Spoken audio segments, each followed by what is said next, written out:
ఏది అయినా ట్రై చెయ్యి ఆచి చికెన్ మసాలా. ఆచి చికెన్ మసాలా 26 సంవత్సరాల నమ్మకం, లక్షలాది సంతోషకరమైన వివాహాలు. తెలుగు మ్యాట్రిమోనీని డౌన్లోడ్ చేయండి.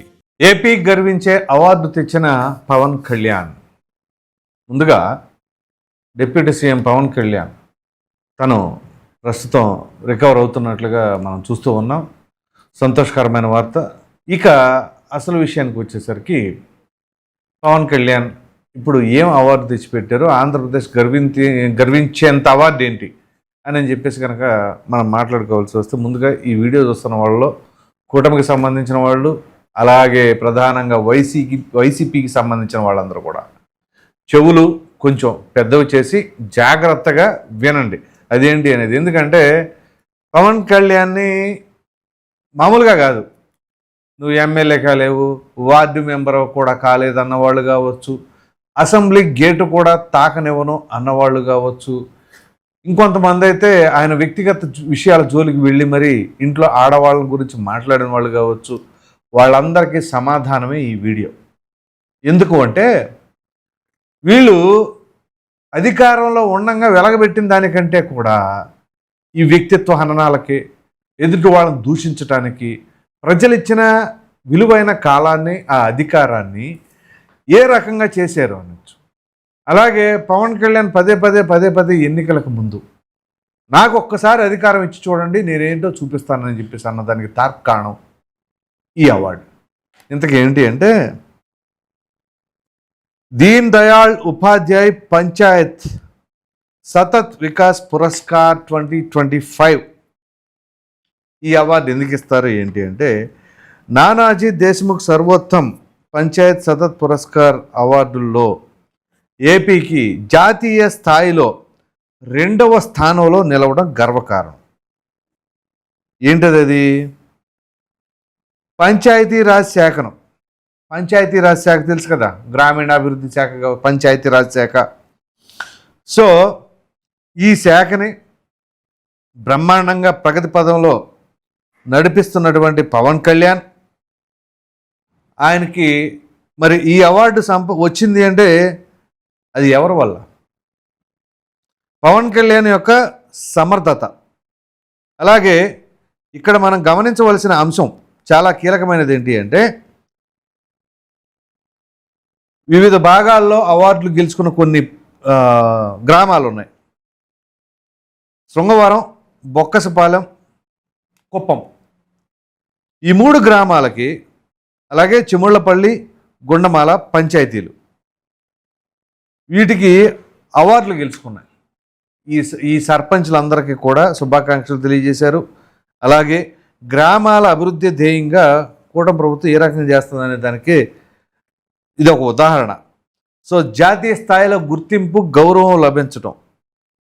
సో ఓ విధంగా చెప్పాలి అంటే ఇక్కడ ఆయా సర్పంచులు, అధికారులు వాళ్ళు చేసిన కృషి, సో వాళ్ళు ఆ రకంగా పనిచేసేలాగా ఆ శాఖ మంత్రి వ్యవహరించిన తీరు, ఇవన్నీ కూడా ఖచ్చితంగా అభినందించాలి. మరి ఇదే గ్రామీణాభివృద్ధి శాఖ కానీ, పంచాయతీరాజ్ శాఖ కానీ గతంలో ఎవరు చేశారో ఆ శాఖలకు సంబంధించి గుర్తుందా? పోనీ ఆ శాఖలకు సంబంధించి ఏం అవార్డులు వచ్చినాయో పోనీ ఏమన్నా చెప్పారా? అప్పుడు ఆ శాఖలో చేసింది పెద్దిరెడ్డి రామచంద్రారెడ్డి అనుకుంటా. So subject correction. మరి ఎన్ని అవార్డులు తెచ్చారు? సరే, అవార్డుల సంగతి ప్రక్కన పెట్టండి, అవకతవకలు జరగకుండా ఉంటే చాలు అనే పరిస్థితి. మరి ఇప్పుడు ఈ అవార్డులు ఎందుకు వచ్చాయి? ఆ పనితీరు ఏంటి? ఇది ఒక పవన్ కళ్యాణ్ సాధించాడని కదా, ఎవరు సాధించినా మన తెలుగు రాష్ట్రాల్లో, అందులో ఆంధ్రప్రదేశ్లో వెనకబడి ఉన్నటువంటి పరిస్థితుల్లో, ఏ రకంగా ఆర్థికంగా కుదేలైపోయిన పరిస్థితుల్లో వాటికి కావాల్సిన నిధులు తీసుకొచ్చి అక్కడ జరగవలసిన కార్యక్రమాలు అవన్నీ కూడా చేపడుతూ ఉండటం, ఈ రకమైన దోవలో తీసుకువెళ్ళటం అంటే ఇది ఎంత గొప్ప విషయం. మరి ఇప్పుడు మాట్లాడండి, ఎవరెవరైతే విమర్శించారో పవన్ కళ్యాణ్ ఉద్దేశించి, ఏంటది ఎంట్రీకి పనికిరాదు, ఎంట్రిక జగన్మోహన్ రెడ్డి గారు ఎంట్రీకి పీకలేరు. ఎవరికి కావాలి ఎంట్రికలు? ఏం చేసుకోవడానికి? ఇది కదా కావాల్సింది. ఎవరైనా ఏం కోరుకుంటున్నారు? ప్రజలు ఎంట్రుకలు కోరుకోవట్లా, అభివృద్ధి కోరుకుంటున్నారు. వాళ్ళ యొక్క ఆర్థిక స్థితిగతులు మెరుగుపడాలని కోరుకుంటున్నారు. మెరుగుపడాలంటే బటన్ నొక్కుడు కార్యక్రమం ద్వారా కాదు, మెరుగైన ఇన్ఫ్రాస్ట్రక్చర్, అలాగే ఉపాధి లభించాలి వాళ్ళ విద్యకు తగినట్లుగా. ఉపాధి లభించకపోతే పొట్ట చేత పట్టుకొని పొరుగు రాష్ట్రాలకు పరిగెత్తవలసిన పరిస్థితి. మీరు ట్రైన్స్ చూడండి, ఏలాడుతూ ఉంటున్నారు. సో ఆ రకమైన పరిస్థితుల నుంచి ఇంకా ముందు ఉపాధి లభించి యువత అందరూ కూడా ఎవరి తల్లిదండ్రులకు వాళ్ళ దగ్గరగా ఉండి, కుటుంబానికి దగ్గరగా ఉండి పనిచేసుకునేలాగా ఈ యొక్క ప్రభుత్వం పాటుపడాలని అయితే గట్టిగా నేను కోరుకుంటున్నాను. అఫ్కోర్స్ ఈ పెట్టుబడులకు సంబంధించిన అంశాలు మనం చూస్తూనే ఉంటున్నాం. సో అవి గ్రౌండింగ్ అయిన ఇటీవలే త్వరితగతిన రూపాంతరం చెంది ఆ తర్వాత వాళ్ళకు ఉపాధి లభిస్తే ఖచ్చితంగా ప్రతి ఒక్కరు కూడా వాళ్ళ యొక్క ఇళ్లల్లో ఉండి వాళ్ళ కుటుంబానికి దగ్గరగా ఉంటూ కుటుంబాన్ని కొనసాగిస్తూ ఉండొచ్చు. అలాగే వాళ్ళ ఆర్థిక స్థితిగతులు కూడా మెరుగుపరుతుంది. సో ఇక్కడ గ్రామాలు, పంచాయతీలు, లేకపోతే వెనకబడిన గ్రామాలు అనే పరిస్థితి లేకుండా ఖచ్చితంగా గ్రామాలు అభివృద్ధి చెందితే ఆటోమేటిక్గా ఇక రాష్ట్రం పురోగతి చెందినట్టుగా అర్థం చేసుకోవాలి.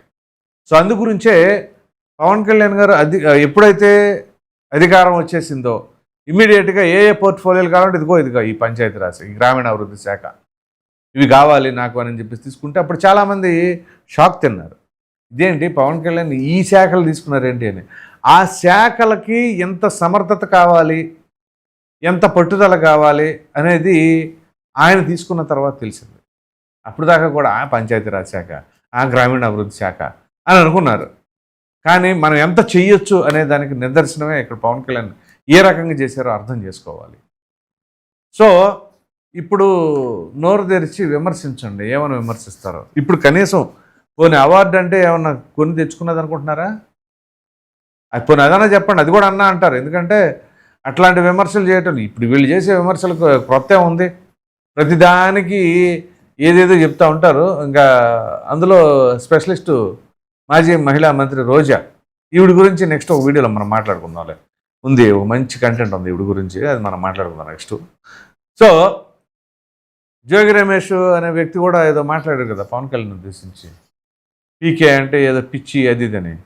కూడా పిచ్చి అన్న వాళ్ళకి కానీ, వెర్రన్న వాళ్ళకి కానీ, గెలవలేదన్న వాళ్ళకి కానీ ఇది సాసి కొట్టినట్టుంది అనమాట సమాధానం. సో సమాధానం అనేది నోటితోనే కాదు, చేత్తోనూ కాదు, పనులతో చేసి చూపించవచ్చు. పనితీరుతో.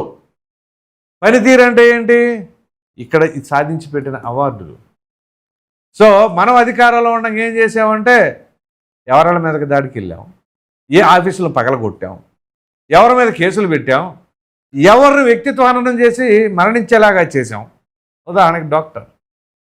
అలాగే ఏ డ్రైవర్ని ఏం చేసాం, హత్య చేసిన వాళ్ళని హత్య ప్రభుత్వం చేసిందా లేకపోతే ప్రభుత్వ పెద్దలు చేశారు అంటలా, కానీ చేసిన వాళ్ళకి మనం ఎలా మద్దతు తెలుపుతున్నాం బ్రహ్మాండంగా. మన పక్కన కూర్చోబెట్టుకుంటాం ఆ ఆరోపణలు ఎదుర్కొంటున్న వాళ్ళని. నీకు ఆ కేసు క్లియర్ అయిన తర్వాత కనపడని చెప్పేసి అనాల్సింది పోయి, అది ఎవరినైనా సరే, సోదరుడు ఎంపీ అవినాష్ రెడ్డి అయినా, మరో ఎమ్మెల్సీ ఈయన పేరేంటి అనంతబాబు అయినా, అది ఎవరినైనా పక్కన పెట్టుకొని తిరగడం అంటే అది జగన్మోహన్ రెడ్డి యొక్క స్పెషాలిటీగా భావించాలి. సో సాధారణంగా అదేదో సినిమా ఉంటుంది కదా పుష్ప, సీఎంతో ఫోటో అంటే లేదు అని చెప్పేసి అంటారు. ఎవరిని ఎంత దూరంలో ఉంచాలి? ఆరోపణలు వచ్చినప్పుడు వాళ్ళు దూరంగానే ఉంచాలి. అది ఆరోపణలు లేవు అనుకోండి, క్లియర్ అయిపోయింది అనుకోండి, అప్పుడు బ్రహ్మాండంగా పక్కన పెట్టుకోవచ్చు. కానీ వాళ్ళు ఏకంగా బ్రహ్మాండంగా రాజ్యాంగబద్ధమైన పదవుల్లో ఉన్న వాళ్ళే పైగా ఆరోపణలు ఎదుర్కొంటున్న వారు కూడా పుష్పలాగా స్మగ్లర్లు కూడా కాదు కదా. ఏమోలే, ఈ డిఫరెన్స్ ఏంటో అర్థం చేసుకోండి మీరు. చిత్తశుద్ధి ఉన్న నాయకుడు చేస్తే ఏ రకంగా ఉంటుంది అంటే నిస్వార్థపూరితంగా, ఎక్కడా కూడా రూపాయి అనేది ఆశించకుండా, ఇంకా ఉన్న డబ్బులు వదిలించుకోకపోతే చాలు. పవన్ కళ్యాణ్కి అది ఉంది కదా వ్యసనం. ఏంటి అంటే ఎవరైనా సహాయం అంటే ఇంట్లో మొత్తం ఊడ్చుకొచ్చి పెట్టేస్తాడు ఆయన. సో ఆ రకమైన పరిస్థితి. చివరికి ఆయన సర్జరీ చేయించుకుంటే కూడా ఎందుకులే, దాని మీద కూడా మాట్లాడారు కొంతమంది, వేసవకాలం శీతాకాలం అంట. ఏం మాట్లాడతారో తెలియట్లా. ఎందుకని వాళ్ళు ఒకప్పుడు మరి జనసేనలో ఉన్నవాళ్ళే ఎందుకు మాట్లాడుతున్నారు ఏంటో ఇంకా వాళ్ళ యొక్క విజ్ఞతకి వదిలేయాలి. కానీ ఇది పవన్ కళ్యాణ్ యొక్క పనితీరు. పవన్ కళ్యాణ్ని విమర్శించే వాళ్ళు ముందు వాళ్ళకి ఆ స్థాయి ఉందా, వాళ్ళకి ఆ అర్హత ఉందా అనేది కూడా ఒకసారి ప్రశ్నించుకోండి, ఆ తర్వాత మాట్లాడండి. విమర్శించొద్దు అని అనట్లే, విమర్శించండి. ఎప్పుడైనా సరే రాజకీయాల్లో విమర్శలు ప్రతి విమర్శలు ఖచ్చితంగా ఉండాలి, కానీ అట్ ద సేమ్ టైం ఆ విమర్శ సహేతుకమైనదా కాదా, అర్థవంతమైనదా కాదా అనేది కూడా ఆలోచించాలి. అవేమి ఆలోచించకుండా గుడ్డెద్దు చేయలేబడినట్టు మనం ఇంకో పార్టీ కాబట్టి ఆయన మీద అలాగే అటాక్ చేసుకోవాలి, లేదా మనకి ఈయనంటే గిట్టదు కాబట్టి మన ఇష్టం వచ్చినట్టు మాట్లాడాలి కాదు. మంచి చేసినప్పుడు మంచి అనండి, తప్పు చేసినప్పుడు తప్పని ఖచ్చితంగా విమర్శించండి. ఇదే పవన్ కళ్యాణ్ నేను ప్రశ్నించా. ఎప్పుడో తెలుసా మీకు, అమిత్ షా ఆదేశిస్తే నేను స్వాప్ చేసుకుంటానని అన్నప్పుడు గట్టిగా ప్రశ్నించా పవన్ కళ్యాణ్. నేను ఎలా మాట్లాడతారు ఈ మాట, కేడర్ ఏమైపోతారు, మీరు రాష్ట్రం ఏమైపోద్ది, మీరు స్టేట్ రిప్రజెంటేటివ్గా ఉండాలని చెప్పేసి అప్పుడు స్ట్రాంగ్గా మాట్లాడింది నేనే. సో ఎప్పుడైనా సరే ఒక విధంగా ఆయన రాంగ్ అని అనలేను, కానీ ఇన్కరెక్ట్ డెసిషన్స్ తీసుకున్నా లేకపోతే ఆ రకమైన ఆలోచనలు చేసినా ఖచ్చితంగా విమర్శిస్తా. అలాగే ఆయన సినిమాలు నేను ఇంకా చేయను అన్నప్పుడు కూడా లేదు మీరు సినిమాలు చేయాల్సిందే అని కూడా బలంగా చెప్పినవాడిని నేను. ఎందుకు, ఆయన సినిమాలు డబ్బు సంపాదించుకోవడం కోసం చేస్తున్నారండి, ఆయన పార్టీ నడుపుకోవడం కోసం. సో ఆ పార్టీ అనేది ప్రజాస్వామ్యంలో ఖచ్చితంగా ఉండాలి. జనసేన అనే పార్టీ, ఆ పార్టీ ఉండాలి అంటే దానికి ఆర్థికంగా ఎంతో కొంత వెసులుబాటు కావాలి. కాబట్టి ఆ ఆర్థికంగా ఎక్కడి నుంచి వస్తాయి, ఆయన సినిమాలు చేస్తేనే వస్తాయి. కాబట్టి సినిమాలు ఆపేస్తాను, నేను ఇంకా సినిమాలు చెయ్యను అంటే కష్టం అది. ఎందుకంటే పవన్ కళ్యాణ్ గారికి వ్యాపారాలు ఏమి లేవు, వేరే ఆర్థిక సోర్సెస్, ఇన్కమ్ సోర్సెస్ ఏమి లేవు ఆయనకి. కాబట్టి ఖచ్చితంగా సినిమాలు చేయండి, ఎందుకంటే సినిమాలు కూడా మీ నుంచి ఎక్స్పెక్ట్ చేస్తున్నారు. మంచి పాలన అందించండి. సినిమాలు మంచి పాలన రెండు నేను బ్యాలెన్స్ చేసుకోలేనంటారు, ఖచ్చితంగా మీరు బ్యాలెన్స్ చేసుకోగలరు, మీకు ఆ కెపాసిటీ ఉంది అని కూడా నేను చెప్పాను. సో ఎనీహో మొత్తం మీద మాట్లాడుకోవాల్సి వస్తే పవన్ కళ్యాణ్ గారు ఇప్పుడు సాధించిన ఈ ఘనత ఎటువంటిది, మరి మీరేమనుకుంటున్నారో అనే అభిప్రాయం కామెంట్లో తప్పకుండా తెలియచేయండి. Thank you.